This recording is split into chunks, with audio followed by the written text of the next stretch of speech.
Hello? Okay, I think we're back. You have to pull it away like I was saying, back from the back of the case to clear the ports from this plate back here, which is removable, by the way, in case you ever switch your motherboard. Um, and other than that, just try not to touch anything with it.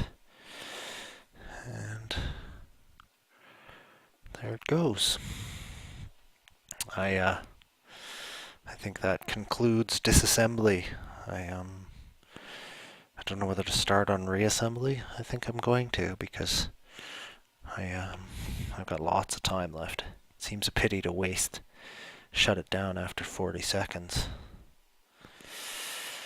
So here we go.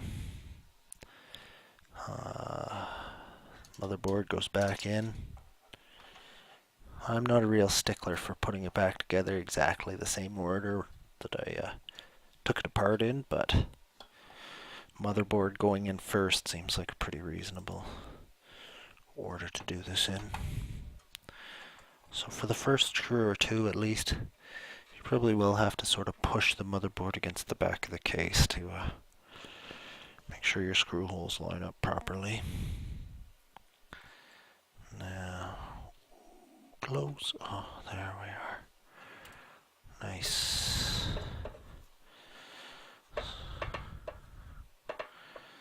So those two being in place will probably be enough to hold the motherboard where I want it. Again, we're trying not to touch electrical components as much as we can. Also, on the RAM and the expansion cards, try not to touch the connectors on the bottom if you can help it. It's just a bit of advice. So, just put the motherboard back in. Still.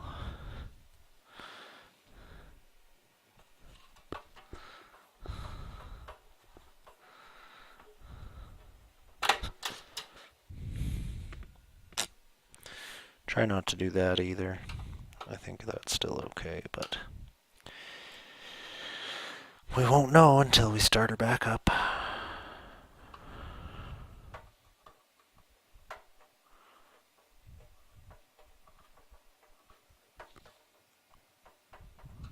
Alright, so that's all 6 screws.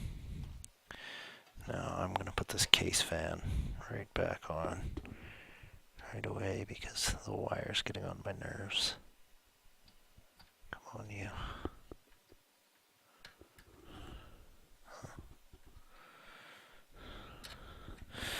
There we go. There's a little catch. Sometimes it'll click into place, but yeah, so the people at Compaq were nice to us, actually. They even color-coded all of these connectors for us. If only they were all this easy. This is for the front audio connectors. I don't really know why we need an audio one like this, as well as that blue one, which looks, a lot like a USB one, except it has a different hole plugged and a different pin missing. And then these are the front connectors, the power button, etc. And again, the people at Compaq were nice. It's color coded, and there's really only one place that it will even fit. So, no problem. My desktop actually, still there? Excellent. My desktop that I'm recording this on actually has 3 individual power connectors, and you have to sort of know how they line up. It's usually a good idea to take out the old cell phone and snap a picture or two before you start pulling them off. Put these CD drives back in. They don't actually stick out any further than this piece of the case anyways, or not much. So shouldn't cause much trouble. I think I'm going to leave that power supply out of there for a minute or 5 because it's pretty bulky, and all those wires tend to give me a headache. Alright, so there we go. Okay, remember how I said don't force anything? Sometimes you just have to make sure that everything's okay. There we go. Alright, it's always better to double check and make sure you're not going to hurt anything.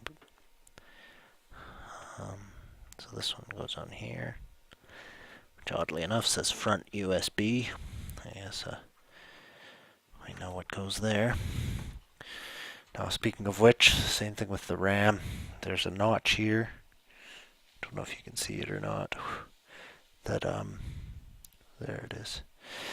That it's offset, it's not in the center. And there's little tabs here, so you can only put the RAM in one way.